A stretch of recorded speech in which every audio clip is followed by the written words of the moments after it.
Artists constantly walk a fine line between making their fans happy and pushing the boundaries of what they've done before.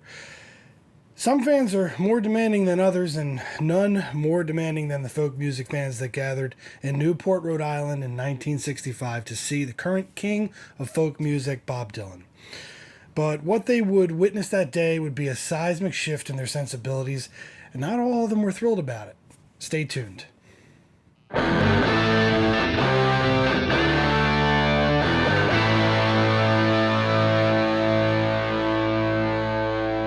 Hello, and welcome to If Guitars Could Speak, the YouTube web series where we examine famous musicians, amazing pieces of gear, and memorable moments in rock history. Today's episode will meet all three criteria as we take a look at a guitar that was reviled and hated and nearly booed off the stage when Bob Dylan played a 1964 Fender Stratocaster at the Newport Folk Festival in Newport, Rhode Island on July 25th, 1965.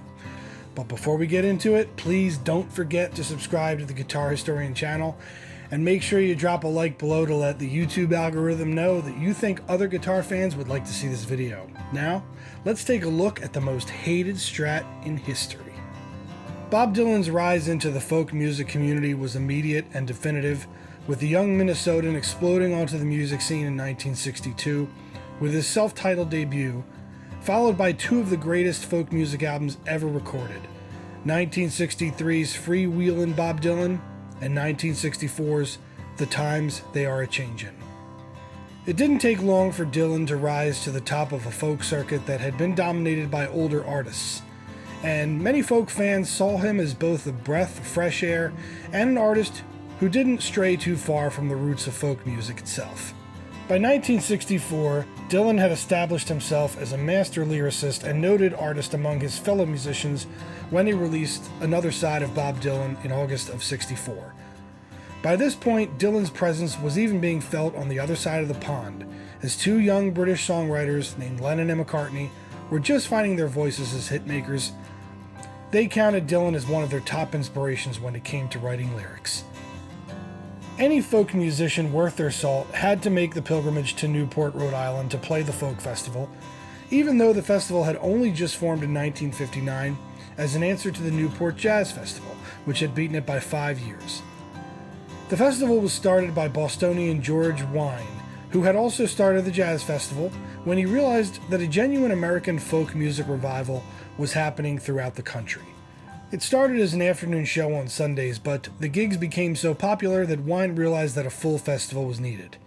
He had limitations in the folk scene, however, so he asked Albert Grossman, the manager of folk group Odetta, for some help, and soon the 1959 lineup took shape for the inaugural Newport Folk Festival.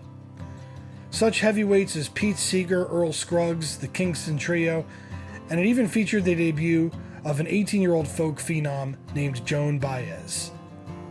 By 1960, the festival's popularity was such that it was expanded to 3 nights and placed an emphasis on musical diversity, adding musicians from all corners of the globe, as well as blues musicians like John Lee Hooker. Bob Dylan would make his first appearance at the already established festival in 1963, thrilling the crowd with his old-school approach to folk and participating in a rousing encore rendition of Blowin' in the Wind with Peter, Paul and Mary, Joan Baez, and many other festival performers. His appearance in 1964 was met with more approval, though some criticized Dylan's dismissive nature and obvious influence of marijuana. But by 1965, Dylan's influences had clearly shifted. His next album, Bringing It All Back Home, featured an electric backing band on side 1 with musicians mostly from the Paul Butterfield Blues Band helping Dylan out on the record. Dylan's single, Like a Rolling Stone, sent shockwaves through the musical community, with rock musicians sitting up and taking notice, and folk fans and musicians thumbing their noses at the new direction. The new electric Dylan seemed like an unstoppable juggernaut, amazing lyrics backed by a radio-friendly rock sound. The first time that Dylan would perform with an electrified backing band would be the Newport Folk Festival in 1965. However, initially, Dylan had expected to perform his usual acoustic set due to the nature of the festival and the expectations of the fans. But according to roadie Jonathan Taplin, who would go on to roadie for other Grossman acts over the years, Dylan would be irritated by remarks made by one of the festival organizers that year, Alan Lomax. Lomax had made what Dylan considered disparaging remarks about the Paul Butterfield Blues Band's electric instruments when he introduced them for a workshop. Lomax said that on a whim, Dylan decided, "F them, if they think they can keep electricity out of here, I'll do it." And just like that, the decision was made. Dylan was set to play the third night of the festival on Sunday, so the Saturday before, he and his band, comprised of himself on his 1964 Strat, Paul Butterfield on lead guitar with his not yet hacked up 1963 Telly, Al Cooper on organ, Jerome Arnold on bass, and Sam Lay on drums, as well as Barry Goldberg on piano. The band hurriedly rehearsed a set that Saturday for the Sunday show. Not much is known where Dylan got this 1964 Fender Stratocaster, but it was a pretty standard sunburst finish with the usual 3 single coil configuration and a rosewood fretboard. There's a lot of controversy and questions surrounding the reaction of the fans and Dylan's fellow musicians. Some of the tales surrounding the '65 Newport Folk Festival border on myth.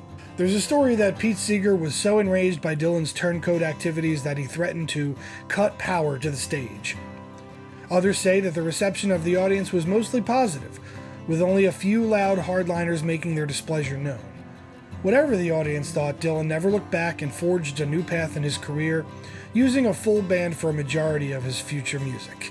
When Dylan took the stage with his Stratocaster, he changed the course of his career and with it, the course of popular music in the 1960s.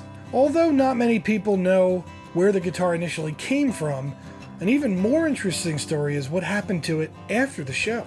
Entering the story is a pilot named Victor Quinto, who flew folk acts like Dylan and Peter, Paul, and Mary around the countries in the 1960s. Quinto claims that the guitar was left on his plane after a flight, and that he took it home to avoid it being stolen off the plane when he wasn't there. Quinto said that he immediately contacted Dylan's management, who told him that somebody would be by to pick it up. Years passed, and no one from Dylan's band or management ever came to claim the guitar. Quinto then died at age 41 in the early 70s, and the guitar would sit in his attic for decades, until it was discovered by his daughter Dawn Peterson in 2002. After having the guitar for several years, a friend of her husband saw the guitar and mentioned that it could be the same one that Dylan played at the Newport Festival. Peterson would reach out to a PBS show called History Detectives to help put a finger on the guitar's ancestry. That show would then ask gear expert Andy Babiuk, author of several definitive gear history books, to forensically examine the Strat. He would declare that he was 99.9% certain that the guitar he examined was the one Dylan used at the Newport Festival. He pointed to a blown-up picture of Dylan's guitar from the show and the wood grain on the guitar he examined, which he considered an exact match. That should have been the end of the story, but Dylan's lawyers became involved, stating that Dylan still owned the guitar from Newport and that this was another Strat that had been stolen from him around the same time. Unfortunately, neither Dylan nor his lawyers have offered up the guitar in question to be examined as a possible match. Therefore, there is no way to know the definitive truth. But Babiuk's assessment was clearly enough for an anonymous buyer in 2013 who would snatch the guitar up for just under $1 million, $965,000 of them at Christie's auction house. At the time, the guitar surpassed Clapton's Blackie as the most expensive guitar ever auctioned. Included with the guitar was the original case, which featured several handwritten Bob Dylan lyrics and other stickers and drawings on the outside of the case. My theory? Dylan is just confused, as many musicians had multiple guitars and gear, and with the wear and tear of the road and endless gigs, it's possible to get two axes mixed up. Most rock historians are confident in Babiuk's assessment of the '64 Fender Stratocaster, and that will work for me too. In the end, Dylan's choice to go electric caused a massive change in the direction of popular music in the 60s. Dylan was arguably the most influential musician of his time, with many more popular acts following his lead with regards to songwriting. Had he not decided to amplify his voice, so to speak, the direction of rock music could have been fundamentally changed. And who knows what that would have looked like. That's another episode of If Guitars Could Speak. As always, please remember to subscribe to the Guitar Historian channel and make sure you hit the like button to let YouTube know that other guitar fans would really like to see this video. We'll see you on the flip side.